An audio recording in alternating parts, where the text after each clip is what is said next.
back to another episode of Life Lessons. Today we're gonna keep it real short and real simple. I'm gonna talk about the two questions that was left in the comment section of my last episode. I'm gonna touch on those, talk a little bit about them two questions, and we just gonna keep it at that. I'm gonna try to keep it around 25 to 30 minutes, maybe a little bit over that, but it's gonna be real short and simple. So let's get right into it. One of the questions out of the two was, and it was kind of like a multi question, but it was, what's your advice on having a good life balance between athletics, school, and your social life outside of those things? And to answer that, I would say that my answer would kind of be, you have to sacrifice one of those three. And the reason why I say that is because ultimately that's exactly what you're gonna be doing, is sacrificing. Depending on how serious you is about what it is that you're doing, something's gotta give. So with that being said, I sacrificed my social life. With me being introverted, me being a very quiet person already, it kind of worked in my favor a little bit. It allowed me to get in the gym more. It allowed me to work on my craft more.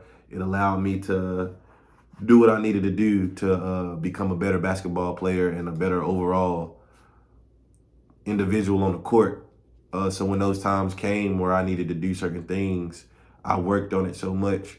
I practiced on it so much. I was in the gym getting up the reps, getting up the shots, doing the ball handling, lifting weights. It kind of worked in my favor. Some people don't sacrifice the social life.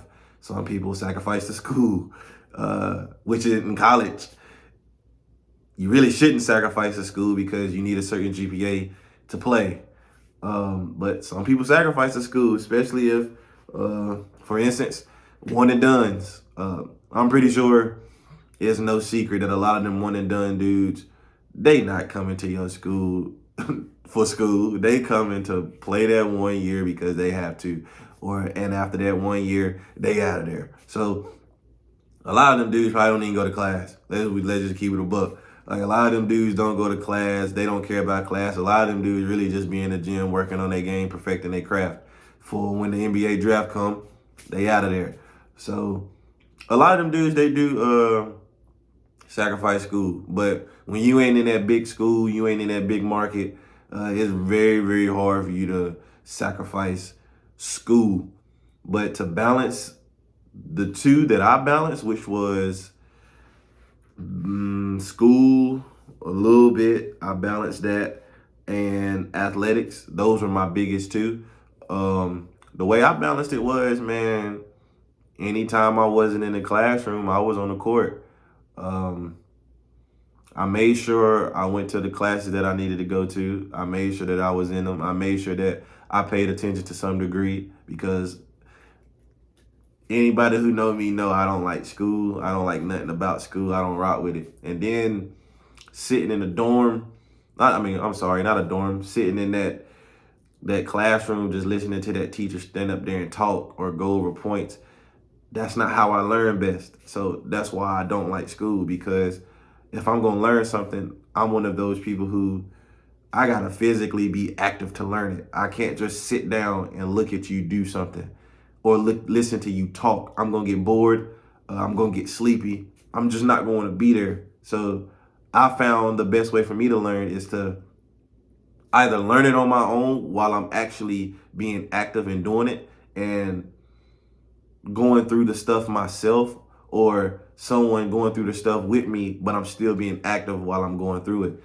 But if you just sit me down in the classroom and just tell me to look up there, I have a very great memory, so I could memorize it. But as far as sitting in your class, I'm not going to be in there. And this is a true story. My time in college, I got kicked out of so many classes. So many.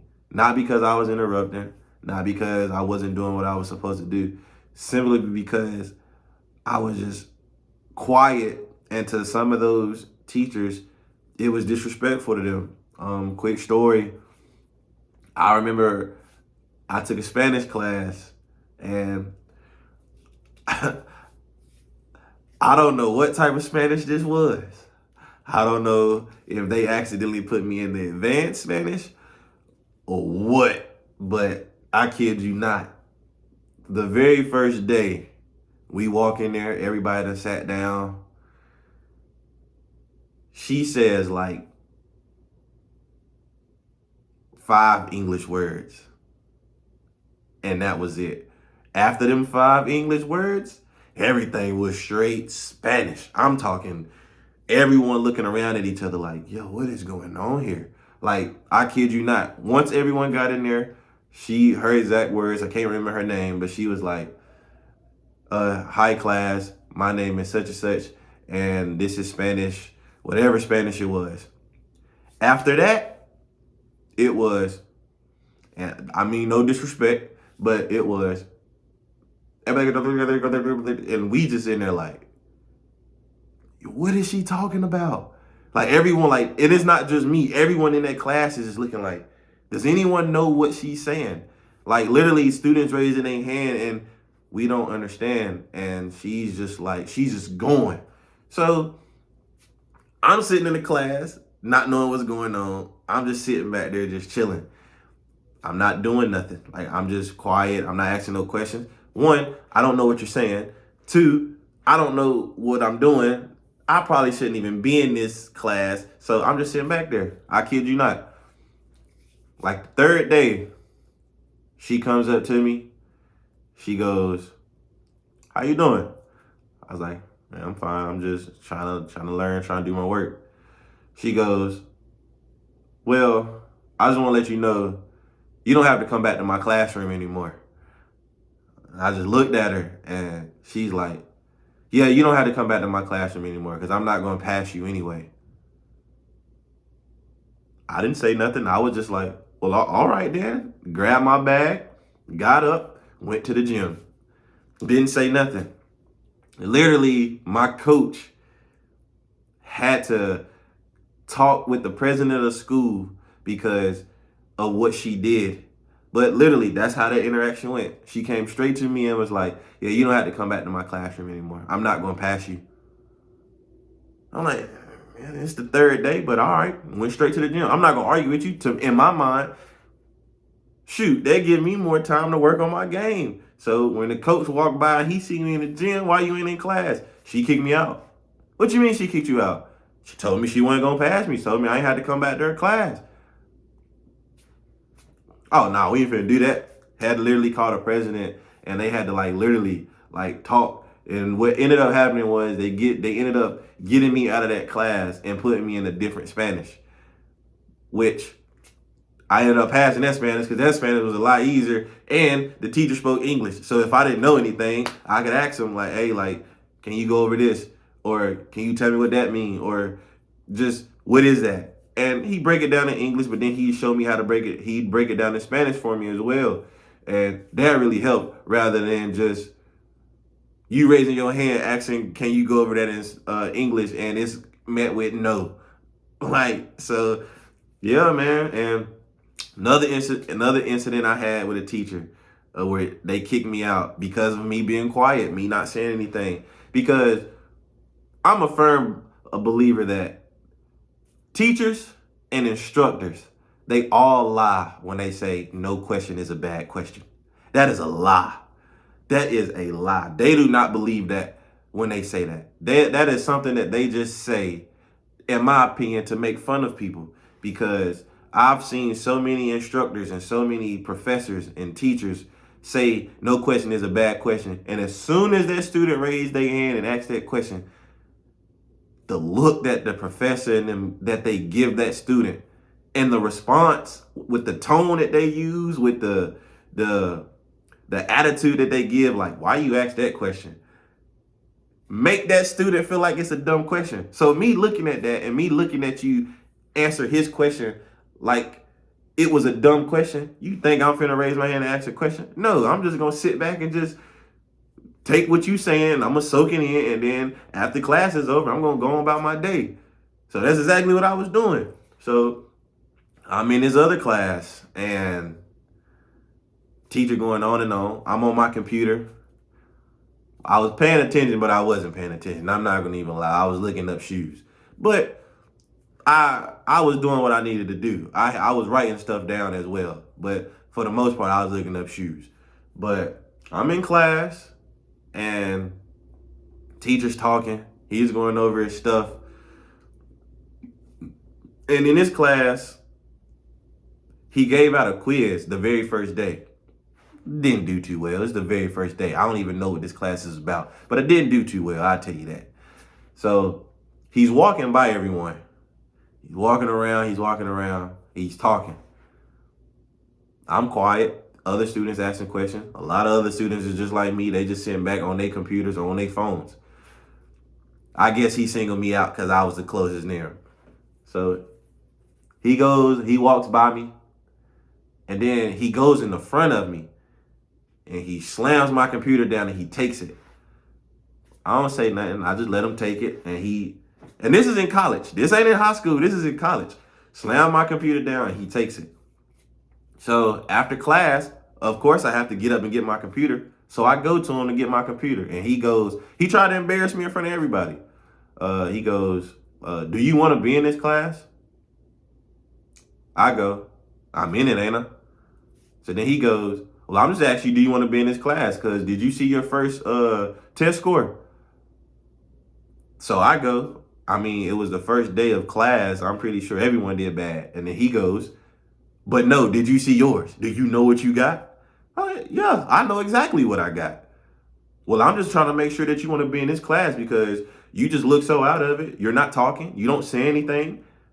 Like, I'm just asking, do you want to be in here? Because you don't have to come back. And quite frankly, I don't want you back. So don't come back.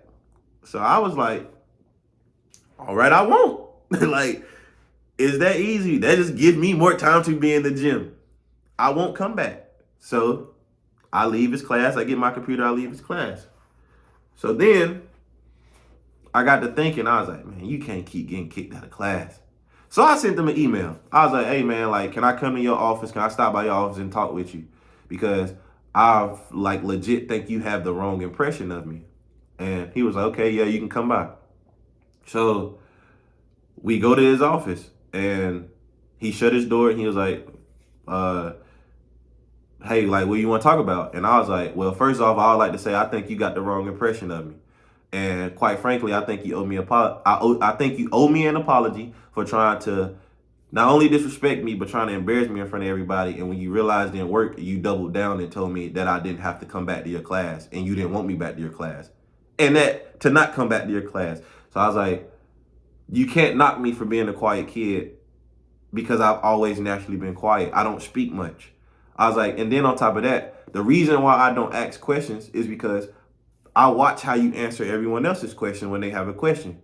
You say no question is a dumb question, no question is a bad question.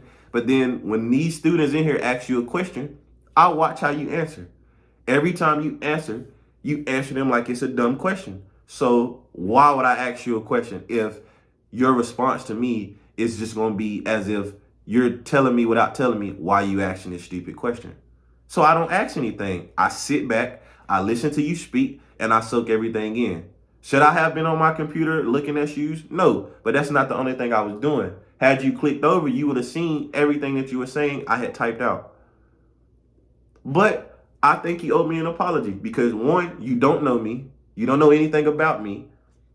So for you to do that, to me, it was a little disrespectful to me.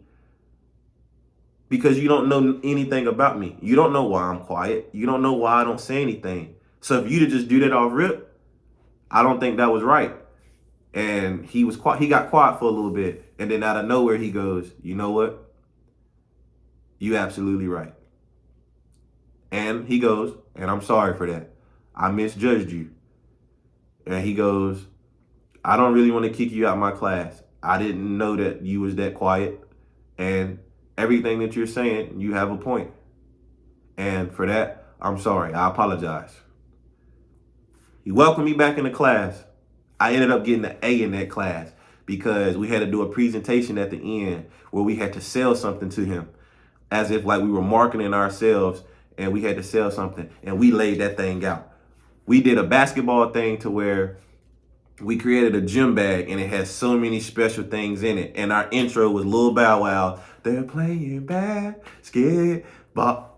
I'm talking, we come in there, it was me and two other girls. We come in there suited up in our basketball gear, playing a Lil Bow Wow song. I created a game for everybody where you ball up the paper, shoot it in the trash can. If you make it, you get $1. Like everything. At the end of the presentation, he stands up and starts clapping and he goes, I really misjudged you because I didn't know you could speak that well. You're so quiet, you're so chill, you don't say much. So I didn't think you talked a lot. But the fact that you stood up there and you did that so well, you have me stunned. And I just laughed at him and said thank you and went and sat down. Passed that class with an A. So that's what I'm saying, like, man, I got kicked out of so many classes, don't make no sense just for me being quiet.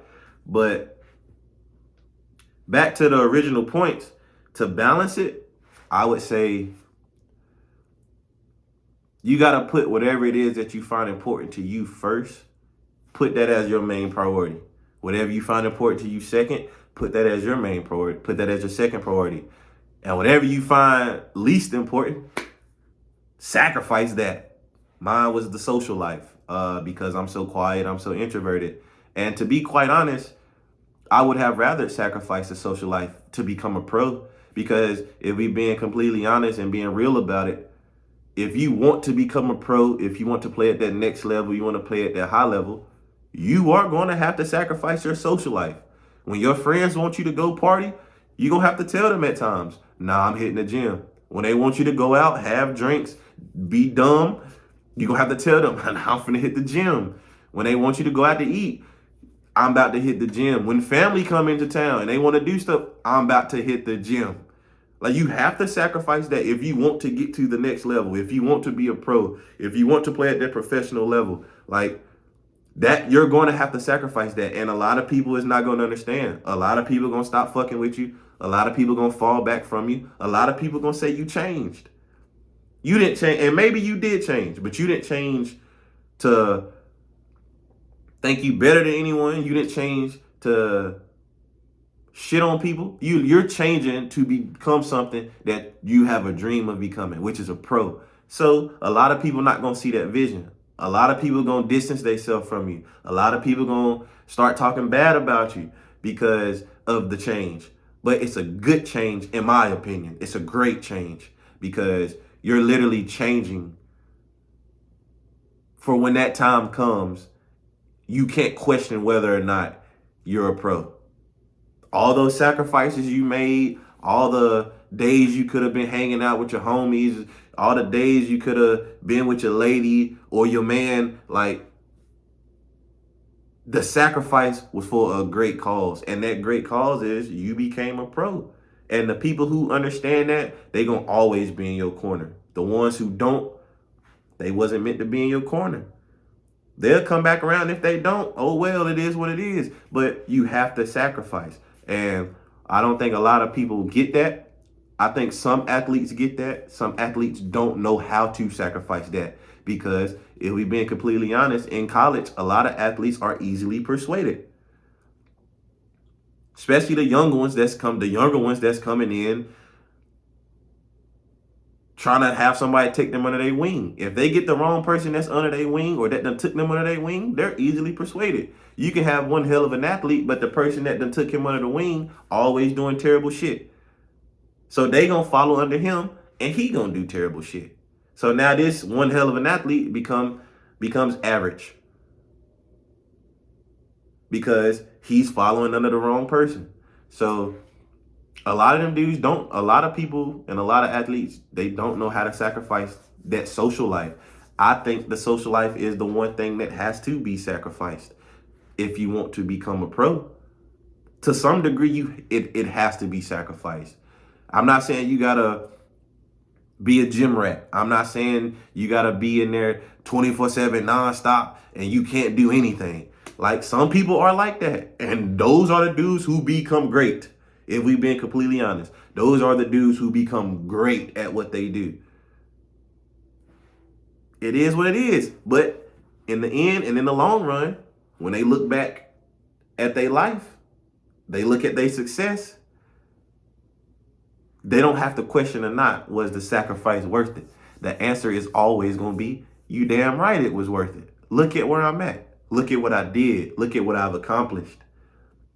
Look at my legacy now. Like, this is something my kids can be proud of. And I am 100% one of those people who can say that. Like, I don't care about the road that I've taken or none of that. But I am one of those people who can say, when I have children, like, look at what I've created. I have stories that I can tell my kids about being a pro. Like, I have stories that I can tell whether I have a son or a daughter. I can tell them about the journeys that I've been, the places that I've been, the countries that I've been to, the food that I've tried while I was there, the culture, like the memories. I could tell them all of that. That comes from me making some of them sacrifices. Me having to tell people, like, no, I'm not going. I don't want to go. Why would I want to go and do that when I could be in the gym getting better? Even if I don't get in the gym, I can get in the weight room and get better. I can go stretch. I can go get my body right. Like, I can do all this other extra stuff. So me, that was my biggest sacrifice, was the social life. Did it hurt me to some degree? Yes, because me being an antisocial person, me not really liking people, it definitely hurt me. But weighing the pros and the cons, in my mind, the pros outweighed the cons by a landslide. Like, do I wish I was a little bit more social? It really don't bother me none. It bothers some people that I know that I'm not as social as they would like me to be, but it really don't bother me. I'm very out of sight, out of mind. So that was one of the things that was so easy for me to sacrifice. Athletics, I was never going to sacrifice that because I like the game too much. I enjoy the game too much. I wanted to put that work in. I was one of those people you couldn't threaten me with certain things because the way to get under my skin and the way to threaten me was to take the ball away from me. Literally, I was one of those people. If you take basketball away from me and I can't play ball, that's how you get me to get on board with you. That's how you get at me. That's how you get back at me. You take basketball away. But anything basketball related, I'm all for it. School wise, I wasn't no dummy. So my grades definitely could have been a little bit better than what they was at some of the schools I went to. But for the most part, I stayed up to par with my schoolwork. So the school stuff was easy for me. I'm not going to say it was easy because that's a lie. It was not easy. Let me stop lying. Y'all know what I mean. It wasn't easy, but it was doable for me to be able to maintain a certain GPA and be able to play. And those were my two priorities. That's how I balanced it. I balanced it with athletics first, school second. Because I wanted to be a pro and because I knew how to manage the two, when it came time to focus on my schoolwork, I switched it. I would put school first and then athletics second. But the social life, I didn't care about the social life. So that could go. The social life for me, it would have came after the season was over or after college or whatever. I'm still working on the social life. Because, but once again, I'm not social. I'm very antisocial. So I just do what I'm doing now. As you can see, I be in the house on my game, and the things that I like doing, a lot of people would call boring. So I'm still working on that. I still got some growth in that, but I would sacrifice the social life any day to get to a place of success to where I can look back and be like, it was worth it. And to me, it was worth it. To some people, it's not worth it. I think the way to balance that, it all determines on what you find important for you. Everybody might be different. Some people might have the social life as their number one priority, school second, athletics last. I've played with teammates that was like that. I've played with teammates. I played with teammates that literally put school first, social life second, athletics last. And they didn't touch the floor. But it's okay though. They was cool as hell. But I've also played with teammates who understood. I'm just here for education. I just so happen to be athletic. I just so happen to be able to be good at basketball. I'm just here to get this free education, get my degree, and get the hell out of here. I don't want to be a pro. I want to get my degree, want to meet people, mingle with people. I don't care about athletics. I don't care about getting the game. I don't mind sitting on this bench, cheering y'all on, making y'all work harder in practice. But when the game comes, I don't care about getting in because I'm just here for education. I've played with teammates that was like that, and they enjoyed it. So I just think the way to balance it is, one, you have to sacrifice one of the three. You have to. And the two that you deem most important to you, just flip them whenever the time comes to flip them. Don't get so stuck on one that you forget the other, because especially in college, you need both athletics and school to intertwine with each other, because without school in college, you can't play. You need that GPA to play. And without that GPA, you really can't work on your game, because if your GPA ain't up to par, some of the coaches won't even let you get in the gym. Some of the coaches won't even let you practice. You won't even touch a ball until you get your GPA up. You'll constantly be in study hall. So to maintain that balance, you got to have them intertwine with each other, where you might be working on one this week, but then the next week you working more on this one. Or you might catch this one for 2 weeks, and then the next week you get in this one. You just gotta have that perfect median with each other. And to be quite honest, it's not that hard once you put your mind to it, and once you have established that that's what you're gonna do. It's not hard at all. But those are the ones that I think that should happen. For me personally, like I said, sacrificing social life was easy for me. That I would, if I had to go back and redo it, I would always sacrifice the social life, because I had a bigger dream and a bigger goal of becoming a pro. And the vision that I had to tell some people no when they wanted to hang out. When people wanted to come see me, I had to tell them no. And if they didn't understand it, I understand if you got to walk away from me. I had to tell some people, look, if you want to hang around me, I'm going to be in the gym. So if you want to be around me, you got to sit in the gym with me. I've had some people sit in the gym with me while I worked out. I've had some people rebound for me. So some people get in, some people don't. Does that make them bad people for walking away? No. Does that make you a bad person for telling them no? No. It's just, it is what it is. So to answer that question, you have to sacrifice one of the three, and the other two, you just got to make sure that they're intertwined with each other, and that you're not putting one as a top priority so much over this one. But the next question on there was, were you able to further develop your game without the college restraints? And the answer is 100% yes. And the reason being is because when I got out of college, I had to take a look back. I had to take a look back at my overall college career, at all the places I've been, the position that I played, the schools that I was at, and I had to really dig into old highlights. And shout out to my pops, because he's the one who told me this. Go back and look at your old high school highlights when you had the most fun, when you played the most free. And when I went back and did that like a light bulb went off, and it was like, you ready. And when I got to be a pro, and when I got to where I was at, the atmosphere was so different, because you had so many trainers and so many people at your disposal when you wanted to work out. Whenever I wanted to work out, I could just call someone and be like, hey, I want to work out, and I could get in the gym. The other American that you got with you, or other Americans that you got with you, you're not doing nothing all day. So you have all day to work out until practice.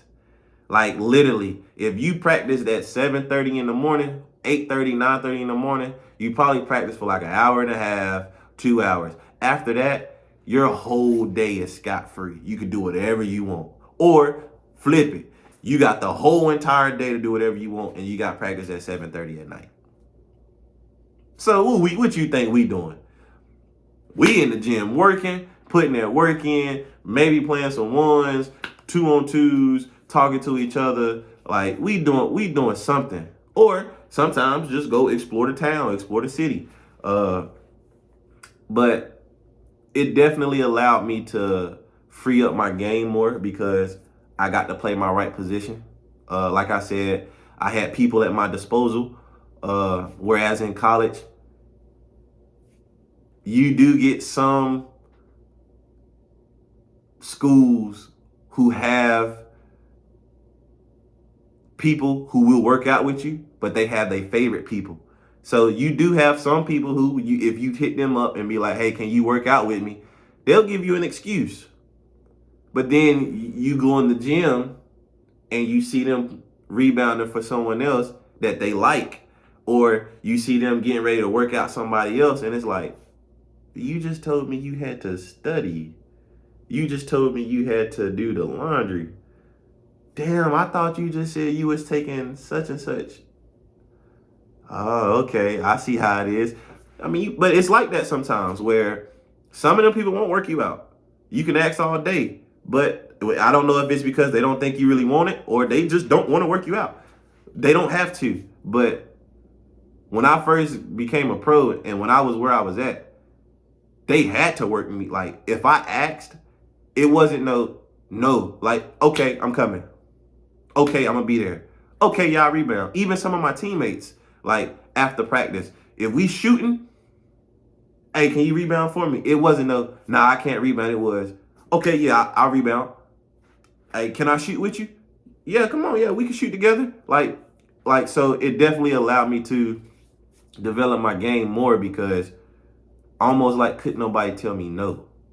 And not in a bad way. It was, if I wanted to do it, they was on board with it 100%. If I wanted to work on something, they didn't mind they didn't mind stopping what they was doing and helping me. Especially my teammates, if I needed them for something, they didn't mind going, yeah, come on, let's do it right now. Let's go. And it allowed me to see how competitive I needed to be over there because, like I said in one of the other episodes, it is a lot more physical over there. So playing one-on-ones, when we scrimmage and being able to be physical, them being able to be physical back with me, not letting me get it easy. I had one of my teammates, Leonard, my guy Leonard, like he came at me every day in practice. I enjoyed it a lot to the point where when I first got there, I didn't think me and him was going to be cool because we played the same position. But we ended up being the closest two on the team because he came in every day at practice. I'm the guy he wanted to guard. I'm the guy he wanted to push to make better. I'm the guy that he wanted to shut down. Every day to the point where it was like, let me see what you got. And he'll hit me with a shot. I hit him with a shot. I come down, hit him with a move. Hey, how you do that after practice? Hey, how you do that? Show me that. Like, how you get around so quick? Like, stuff like that, man. Like, to where, like, he made it his job to push me and to try to make me better because he knew that, one, I was skilled.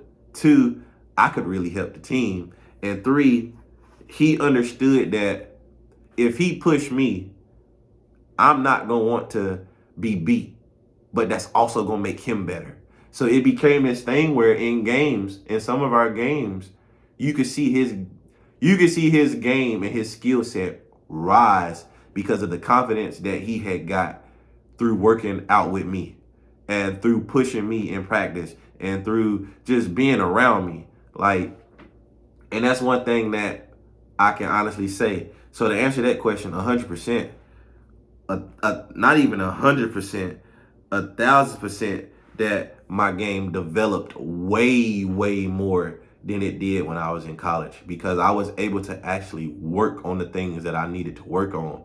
I was able to actually get on the court and have somebody critique it and not just sit back and just watch. I was able to get on the court and actually do certain things rather than just catch the ball at the damn shooting machine and just shoot. Like I was able to actually do certain things and work on certain moves without being told you a big. Like, you know what I'm saying? Like, so, and it started to show during some of our games where you would see, like, when I first got there, through game 6, through half the season, through the whole season, where you could see the change, where it was like, you came in like this. By your 5th, 6th game, I don't know what happened, but you started dominating.